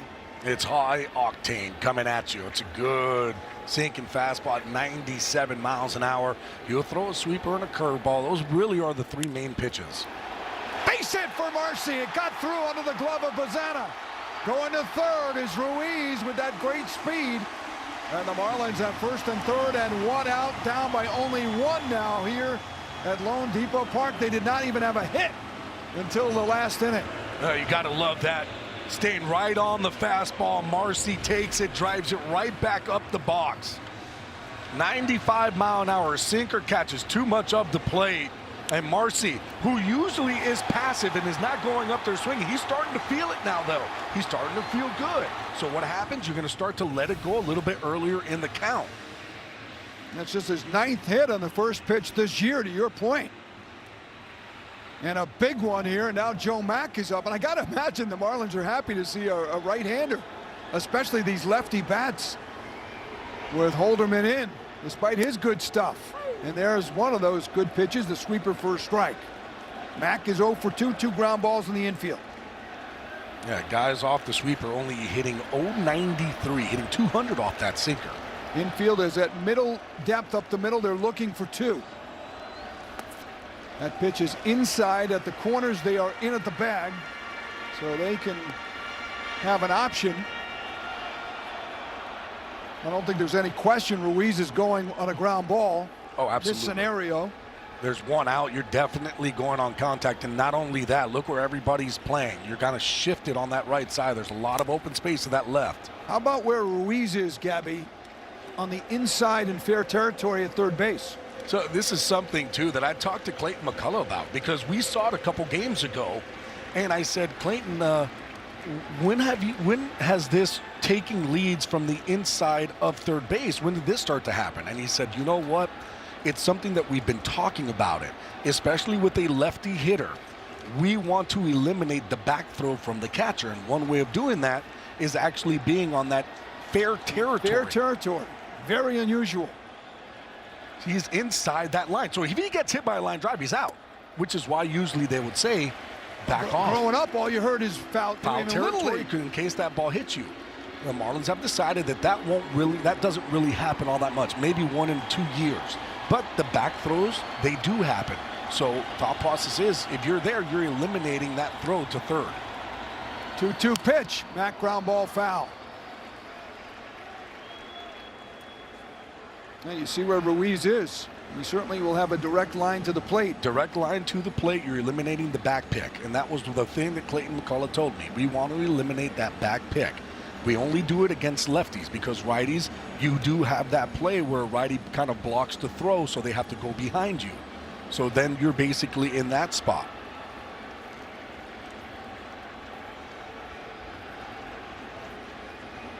Two to Mack. Cut on, fouled at the plate. He stays alive. Otto Lopez is on deck. Outfield is shifted well over to right as far as center, and the right fielder DeLauder. Boy, he's almost on the line in right field, but there's a tremendous gap in left center. Look where DeLauder is in right field. Pitch on the way, fouled the liner. I love that too with Joe Mack, letting that ball travel just a little bit. That's going to help him stay on the sweeper. You'll be a little bit late to the fastball, but that's okay in this situation. Why? Because everybody's playing pool. So then that gives you that extra little room that you need to stay on that slider or sweeper and get it to the outfield. Watson playing fairly shallow in center. DeLauder is deep in right. And you see that big gap in left center field. Runner goes on the 2-2. It's high, no throw. Stolen base number 19 for Jacob Marcy. Now let's see how that affects the Guardians infield with second and third. Well, all this is going to do is it's going to bring everybody in now. So now there's a lot more opening in that infield. More holes that you can hit one through. 3-2 pitch, swing and a miss. He struck him out on the sweeper. Huge strikeout for Holderman. Mack just trying to put the ball in play and at least get a run home. And that'll leave it up to Otto Lopez. Tough pitch. Looking for the sweeper. He ends up getting that sweeper, but where it starts to where it finishes. And it's hard, especially for a young guy, because you want to really see the ball up, which is going to leave you with those pitches down where if all of a sudden you get a fastball down there, you're going to be in trouble.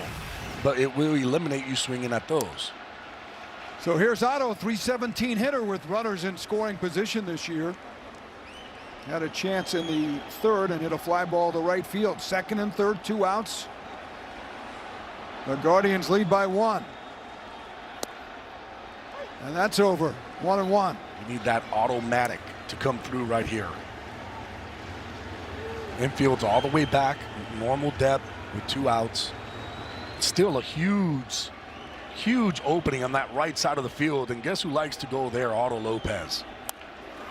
Off the end of the bat, tough play, but handled to first, and a little throw over to the pitcher, Holderman. And they get Lopez on a soft grounder and get out of the inning. The Marlins do get closer, but leave second and third here in the 7th inning. Leo Jimenez with a homer, a solo shot, getting the Marlins a little bit closer as we go to the 8th inning.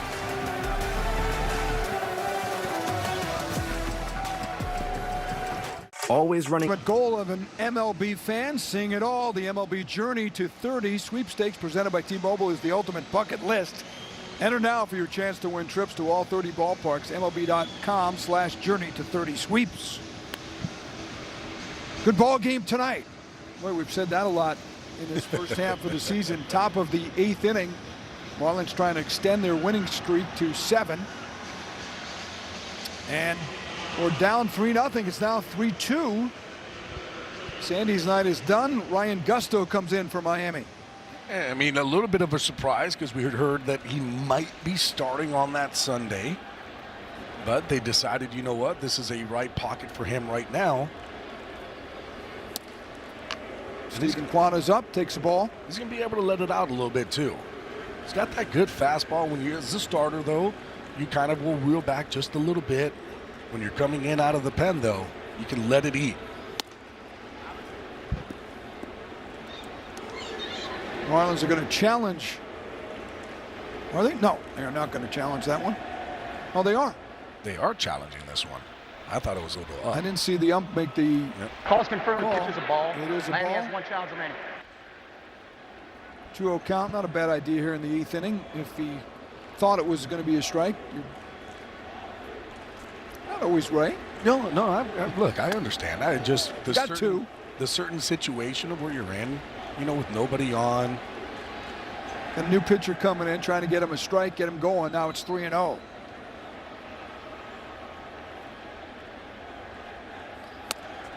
There's a strike, 3-1 to Steven Quanta, who's 1 for 2 in the game. Indians' 5th round pick back in 2008 is one of the better contact hitters in all of baseball. 3-1 is over 3-2. He has a contact percentage just under Luis Ariz of 91.5%. The issue is very low hard hit rate. It is the lowest in baseball at 9.7%. 3-2 pitch. Softly hit center field, but it is carrying. Marcy goes out, makes the catch. That ball carried a little further. Off the bat, 1 for 3 for Quan. And a good recovery there by Gusto, was down 3-0 in the count. And go right after him, too.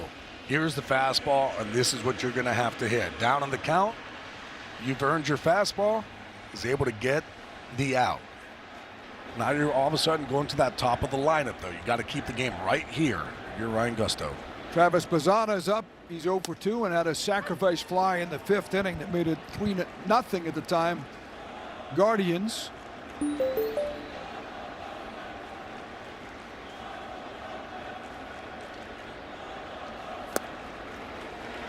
Now 0-2. Lozano is a big Mike Trout fan growing up, and he's going to get a chance to play on the same ball club as Mike Trout on Tuesday night in Philadelphia. Lozano, one of the 3 All-Stars for Cleveland. Mike Trout is going back home to Philly, where he grew up. I mean, he does own season ticket for the Eagles, doesn't he? Yes, and I believe he's got his own Trout golf course there. That apparently is, of course he does. Very popular spot for major leaguers coming to town. There's a strikeout for Gusto. The throw to first, back through it to Stowers to get the out for the 2nd out of the inning. A beautiful slider. The way it works, you can see the dot on that baseball. Gets the swing and miss. Big out there for the Marlins. And really nice to see Ryan Gusto come in and do what he's doing right now. Hopefully he can get out of this one too. Ryan Rocchio takes strike 1. Brian, the shortstop, is 1 for 3, scored a run in the 4th. DeLauder hit a 2-run shot. Bazzana knocked in 1 in the 5th. Marlins came back with solo homers in the 6th from Hernandez, and then Jimenez in the 7th. but left second and third with one out, so they trail by one.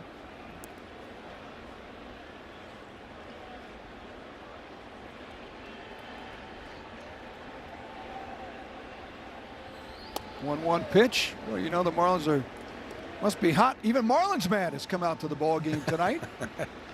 Good to see him out. And of course, he's right behind home plate where everybody can see him. He's got his look-alike friend there, a few over.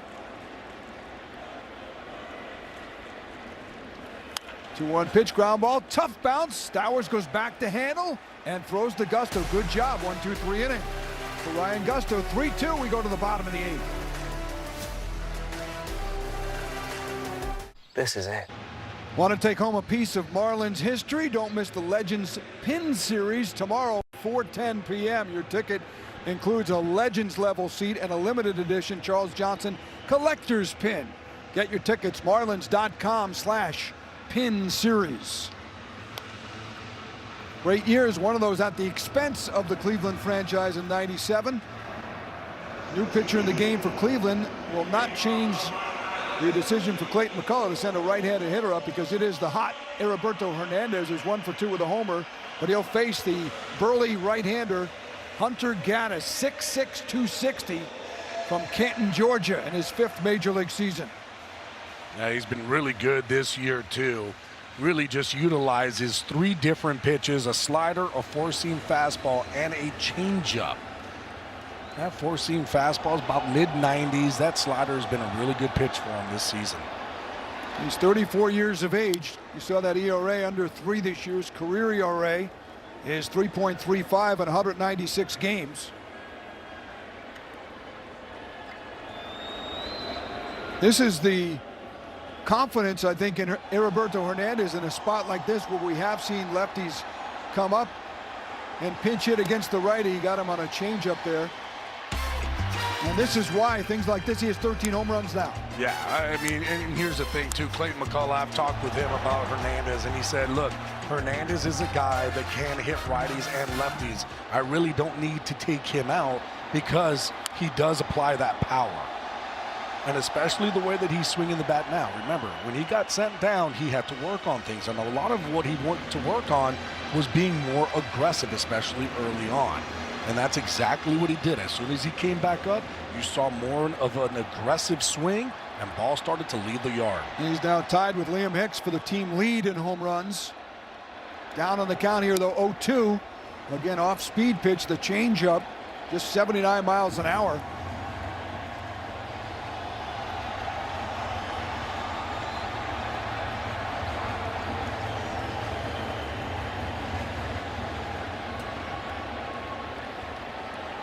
Hernandez is 10 for 25, a 400 clip in July. 0-2 pitch, good eye there.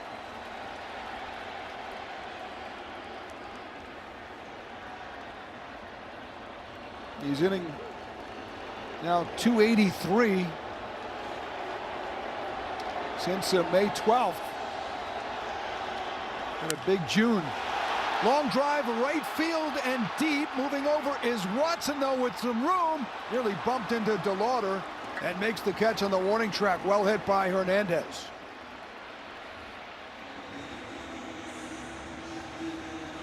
Boy, not much else you can do there. Hernandez stays on this fastball, drives it well. I mean, it's still 100 miles an hour off the bat. A 96-mile-an-hour fastball. I guarantee you what, Hernandez thought, oh boy, get down. Come on, hit off that fence somewhere, but Watson able to track it down and make the play. Here's Xavier Edwards batting third in the lineup tonight. He's 0 for 3. Now hits from the left-hand side for the first time in the ball game. Parker Messick started, went 6 innings, just a run allowed, and only 1 hit.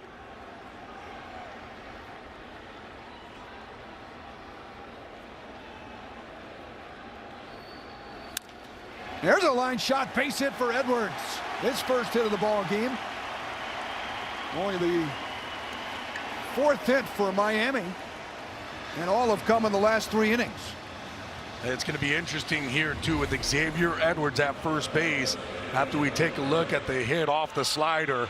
stays on it good. I love watching the way that he has his eyes over the barrel as that barrel is coming through the zone.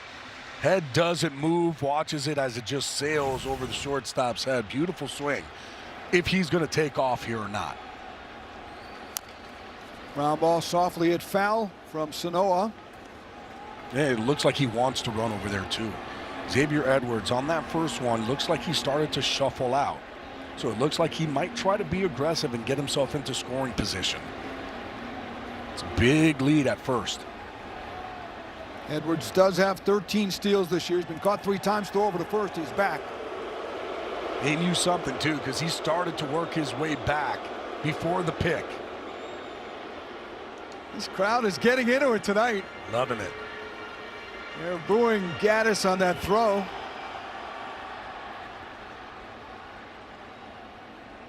Long way, good pause that time by Gaddis, but misses on the slider, and it's 1-1 to Sanoa. I was 0 for 3. 4-game hit streak on the line. He's hitting 10 of his last 12 coming in. It's an 0-2 count. Well, that was a strike. I beg your pardon. 0-2. You're right, Gabby. Here's that pitch, line drive left field. Kwan going back, has room. Fair ball and makes the catch. And Edwards will retreat back. That was struck well, but right at Kwan in left field. Marlins are having some really good contact here in this inning against Gaddis. A ball well struck to right center field. Watson able to get it. Kwan there on that line out by Sanoha. Hopefully right now with Kyle Stowers coming up, something can find some green grass in the outfield. That way we could see Xavier Edwards run the bases. But I wouldn't be upset if this ball leaves the yard either. Neither would Kyle Stowers, who's done that 12 times this year. And he had a cut. Little back pick there. Edwards gets back in. Now, you do like the fact that Manzardo has to hold on Edwards. That's beneficial to Stowers. How do you balance that against the possibility of Edwards trying to get in scoring position? Well, here's the thing, too. At this point, I would actually be telling Edwards, you've got the stop sign. Don't go. Don't go. Let's see if Kyle Stowers can hit one out of here. Now with 2 strikes, change my thought process. Right, first 2, you're going to let your big boy swing it. See if he can hit a home run. Now with 2 strikes, now go ahead, be aggressive, because if you are out, Stowers comes up next inning. Hopefully that game stays like it is, and it's a 3-2 ball game. You can tie it up. 0-2 to Stowers. Taking some good cuts up there.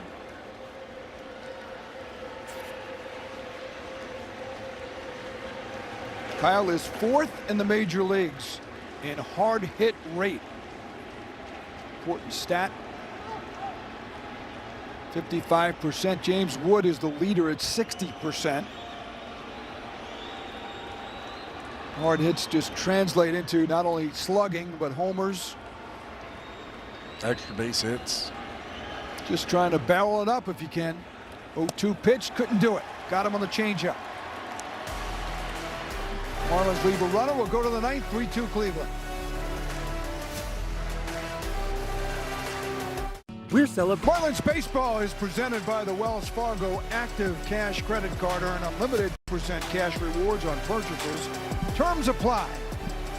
Craig Benavini with Gabby Sanchez, Jeremy Teixeira, our great crew here, as we have game 1 of this 3-game series. Cleveland leading 3-2. Ryan Gusto will get the 9th inning. Chase DeLauder, first pitch swinging. And Heriberto handles that. Looking ahead, Gabby, you have Jimenez, Ruiz, and Marcy. That's righty, lefty scheduled. I would have a feeling that you're going to probably see some pinch hitters coming out. You have Hicks and Conine on the bench from the left side. And you like the power of Conine. You like the power of Hicks, especially in a ball game where you're down by 1, and hopefully that's where it stays. Still going out there. He's been throwing the ball well. You want him to keep the game right where it's at. The Indians do have an all-star closer in Cade Smith.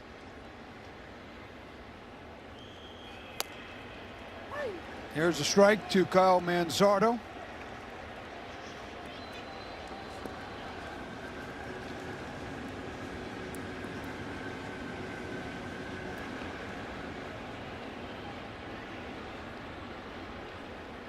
4 up, 4 down so far for Ryan Gusto. Now 1 and 2 to Manzardo. Kyle 0 for 3. He runs 5 hits for Cleveland, 2 runs, 4 hits in the game for the Marlins. A little different than that road trip we just saw. Ground ball backhanded by Edwards. Nicely done. Oh, he's smooth over there. So good. Xavier Edwards, he's had an all-star first half, although right now not going to Philly. Greg, I'll tell you this. Look at the range that he just possesses right here. Of how far he goes, nice and easy on the backhand, throwing a run, as if it's just an ordinary play. This is not anything ordinary about this one. How far he went out to go get it, but not only that, backhanding it, getting out of the hand, and as quick as he got it over to first to Stowers. Rhys Hoskins 0 for 3 in the game. He struck out twice. Sandy had 8 strikeouts, no walks in the game. Back-to-back 8 strikeout games for Sandy. But he's on the losing side of the ledger right now. The boys got to pick him up. Marlins have had their share of walk-offs this year and exciting wins. They're going to need that to come out victorious here tonight.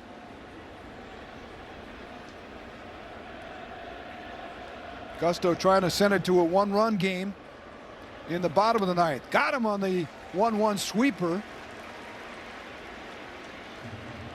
Good pitch here. Woo. I mean, a really good sweeper. And the action of that ball where it starts and then that dive straight down. Ground ball, third base side. Good hop for Sanoa. And he makes the play. We'll go to the bottom of the ninth. Marlins trailing by 1. We just put it all on repeat. Every day doing my thing. I'ma keep doing my thing. We don't really get no sleep. We just put it all on repeat. I be up and re-up and beat up the beat. Divas come meet up and greet us with peace. Chevy 2-seaters, I speed up the street. Speed of a cheetah, I pick up the cheese. Getting to the chips every day on repeat. They wanna run and say everything I retweet. See us, no free stuff, so we up the feed. Cool as a freezer, but we got the heat. On the grind, metal and melody full of medicine. Motivated by the money, powerful, my brethren. Everyday leverage and fellowship with veteran. Do it for residual and give it to the relative. Oh, that's the only path I know. Welcome back. Fasten your seatbelts here. Marlins down 3-2. And they'll have some pinch hitters to start it off against the all-star closer in Cade Smith, and it'll be Liam Hicks first. Griffin Conine has come out on deck. Hicks in for Jimenez here. What's your thought on the decision they made, Hicks, Conine versus Conine Hicks? Yeah, I mean, I like it. I've talked to Clayton McCullough about these kind of situations too. He loves putting out who he feels like is the best hitter first. Right, and in this situation, you have 2 lefties that are coming that are very good. But Liam Hicks, and the type of season that he's having, he likes to have him out first, and then if he's able to get on base, you can look for Conine to see if all of a sudden they could walk this one out. Although Hicks is tied for the lead in homers on the team with 13. Hits that ball in the air. Shallow right field. DeLauder is calling and makes the catch. Probably would say Conine has more power overall. Today's youth player of the game is Miles. He plays for the Miami Lakes All-Stars, likes playing soccer and football. His favorite Marlin is Liam Hicks. And when he grows up, he wants to be a sportscaster. A Craig Minervini.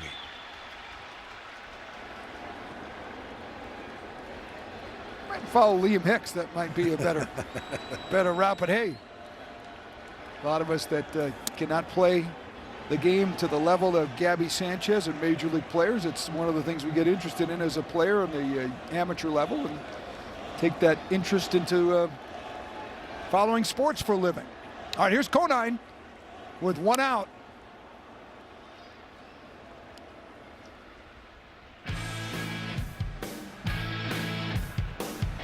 Griffin Conine's got some good power, and we've seen it of late. It's a lot of power in the bat. And he can send the ball out in a hurry. You're hoping that he's able to do that against Cade Smith. Oh, just got under that. Just got under it. It's in the infield. Lozano will call it and catch it. So 2 pretty quick outs there. Now that'll bring up Jacob Marcy, who is 1 for 2 and warming up. He's hit in 6 of his last 7 games now. 8 for his last 20. And against Cade Smith, it's really just a 3-pitch pitcher, right? It's a good four-seam fastball. Will throw it about 62% of the time. Yeah, it's a strike there. Cade leads the American League and the National League in saves with 27. 61 strikeouts as well. That's 5th in Major League Baseball. And he's ahead of Marcy here, 0-2. The Marlins do have 4 walk-off wins. And they're going to need for Marcy to keep things going here.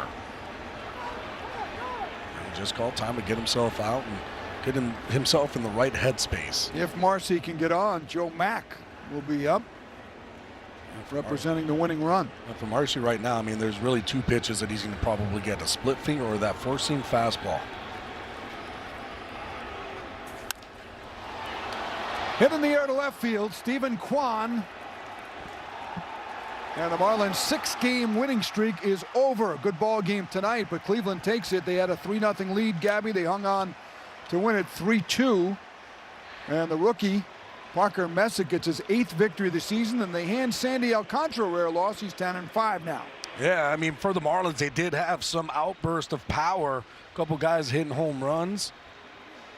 Like to see Hernandez, Leo Jimenez, especially against a lefty, hitting some home runs. But at the end of the ball game, they just couldn't really muster anything. And Sandy had himself another great start, going 7 innings, only allowing the 3 earned.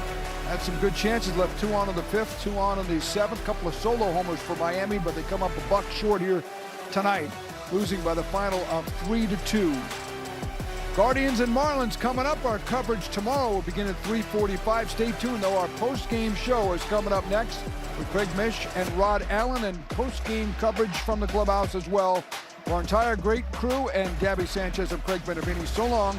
Enjoy the post-game here at Marlins TV.